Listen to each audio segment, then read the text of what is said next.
Hey, everybody, welcome, welcome, welcome.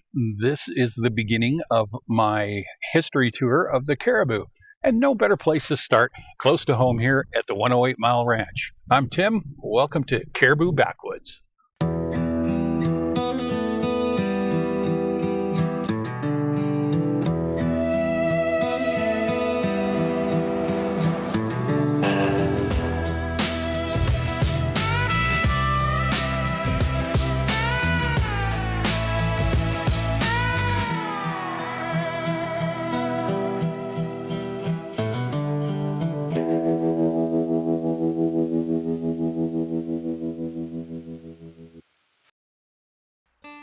Along British Columbia's Cariboo Highway sits a place where the past never quite stays in the past. Here at the 108 Mile Ranch, gold rush fortunes once rose and collapsed. Legends of betrayal and buried treasure seep into the roots of the pine forests. And amid it all, a modern community thrives beside century-old beams and weathered homestead barns. 108 Mile isn't just another stop along Highway 97. Its landscape was shaped by hope, fear, and ambition, and more than just a few mysteries. This is a story of how this place began and why its spirit still echoes across the South Cariboo. The mid-1800s shook British Columbia with gold fever. Thousands of prospectors surged north into the Cariboo. To support them, the colony built the Cariboo Wagon Road, an engineering feat that stretched from Lillooet to Barkerville. Every mile along this road was measured, and right here, 108 miles from Lillooet, a stopping place emerged. First a clearing, then a roadhouse, then a small rough community that served the endless stream of travelers. In 1863, a man named William J. Roper preempted land at the 108 Mile. He built some of the earliest structures here. By 1867, a log shed stood near the road, soon expanded into a hotel and general store. Miners, merchants, ranchers, gamblers, fugitives all passed right through here. These way stations weren't just places to eat or sleep. They were crossroads of fortune, where people changed direction, made deals, found opportunity, or simply never continued their journey. But with gold came greed, and with greed came stories far darker than dusty boots and long wagon trails. At the center of 108 Mile's most enduring legend is Agnes McVie. Now, according to local lore, Agnes, her husband Jim, and her brother-in-law Al Riley ran the 108 Motel from roughly about 1875 to 1885, and the stories attached to them are the stuff of nightmares. The legend claims Agnes robbed travelers, poisoned guests, and kidnapped young women to sell to minors. Some versions insist a basement beneath the hotel imprisoned these girls. Others say bodies were disposed of quietly under moonless skies, and always, yes, always, there was gold involved. Another one of these claims is that the McVies buried their stolen gold somewhere around 108 Mile. Over the decades, people have sworn they found small caches while digging for foundations or even clearing land. But here's the truth. There are no confirmed records, no arrest reports, no verified victims, no court documents. Some historians believe the entire story grew from a single storyteller in the early 20th century. A tale repeated until it became local folklore. Yet despite the doubts, the legend refuses to die. And maybe that's because 108 Mile Ranch, with its quiet hills and windswept fields, has just enough mystery in the air to make the impossible feel almost believable. As the gold rush faded, the energy along the Cariboo Wagon Road shifted. Travelers thinned.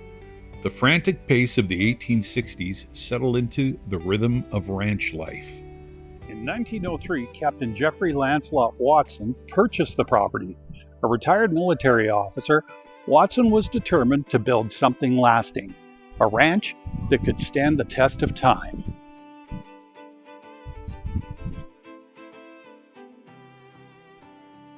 In 1908, he commissioned one of the largest log barns ever built in Canada, stretching 160 feet, The Clydesdale barn could house an entire team of horses and still echo with space. Under Watson, 108 Mile became a hub of South Cariboo agriculture. Highland cattle grazed on the rolling hills. Trappers, ranch hands, and settlers moved through the area. The ranch wasn't just land, it was a community nucleus. Today, the 108 Mile Heritage Site covers 8 acres and showcases 13 restored buildings, each one a piece of Cariboo history.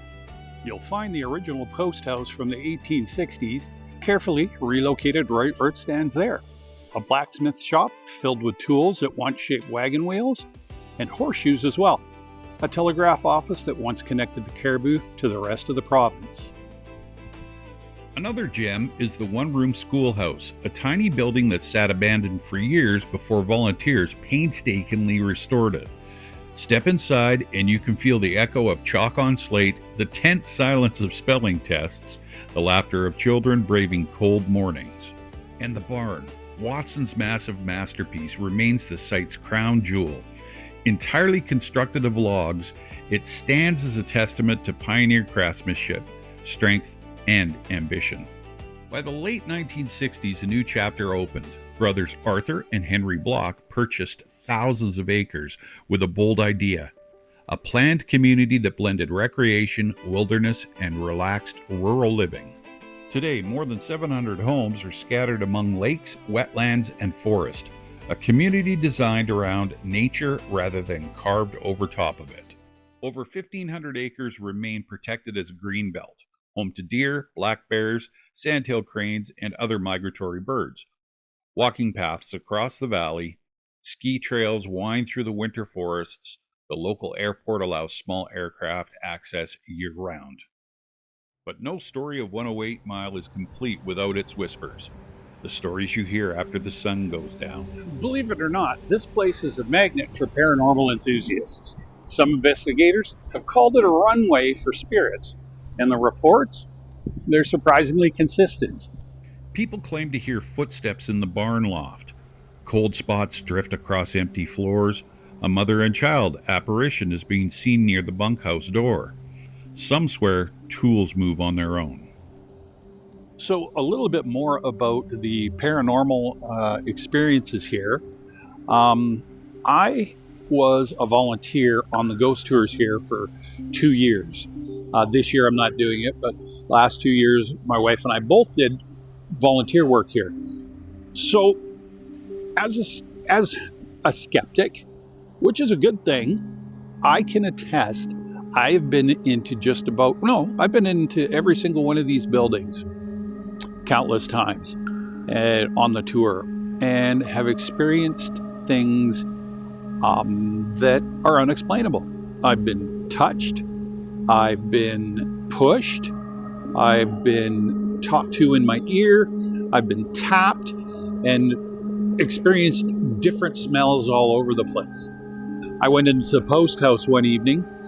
We had forgot a piece of equipment in there, and we just left. We'd just come out. We'd gone down to the bunkhouse.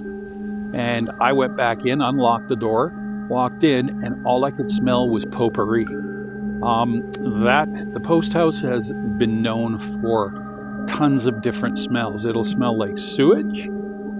It'll smell like perfume. There's a lot of different things up here. Down in the bunkhouse, there is a lady and her young son. Little Billy is a playful little boy, shy, hides under the beds, and have numerous times put string lights out and asked him politely and kindly if he would like to turn them on and make them change colors. And we have had positive results. I've had experiences, like I said, in the post house, the McNeil house behind me. That's super active. There's a little girl that lives in there. There is a cat that is in there that will play with cat balls when you put them on the bearskin rug in the main parlor. There's a lady in there, and I forget her name, I'm sorry. When you play her piano, she enjoys it. She enjoys when you play her piano. Nothing really scary. The only place is the Clydesdale barn. And down in the stall area, totally fine. No problems at all. I've seen people at in the night at dark, peeking over the top of the stalls, looking down at us. I've seen people walk across where you can see them walking back and forth in between stalls by the light coming in through the front barn door, even when it's closed, just the cracks of light on the edge. Upstairs is a different story. Everything here is very, very mellow. A lot of transient spirits, but there are some permanent residents of the area, of the heritage site. But the Clydesdale barn, when you go upstairs, there's a gentleman that lives up there. We call him the Gray Man, and he is very persnickety. He does not want you to walk upstairs onto his catwalk. He does not want you to take pictures. It's all good as long as you do as you're told by the guides when you go upstairs, because if you don't, I have seen the results of it, and it's brutal. It's brutal. I'd never ever seen people, how would you put it, be manipulated, like in a bad way. Nothing danger, but make you sick. You can get very, very sick.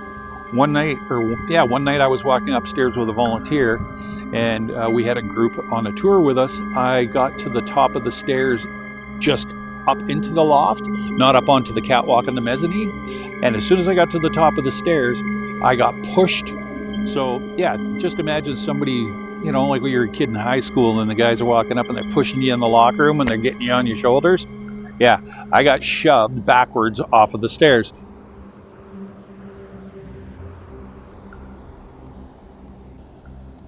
Super, super interesting, super cool stuff around here. But as far as the ghost tours go, if you're up here and they're on during the summer and into the early fall, you most certainly want to come up here and do these tours. Everything's done respectfully. Sometimes it's a busy night with the spirits, and sometimes it's not. Yeah, this place has got a lot of spooky stuff about it, but it's cool. It's very cool. From the gold rush to the ghost stories, from cattle ranching to community building, 108 Mile Ranch is a tapestry woven across time. In 108 Mile, the past never truly disappears. It lingers in the hills, in the beams of the old barn, and in the stories. True or not, the people continue to tell. As long as those stories survive, the spirit of this place will never fade.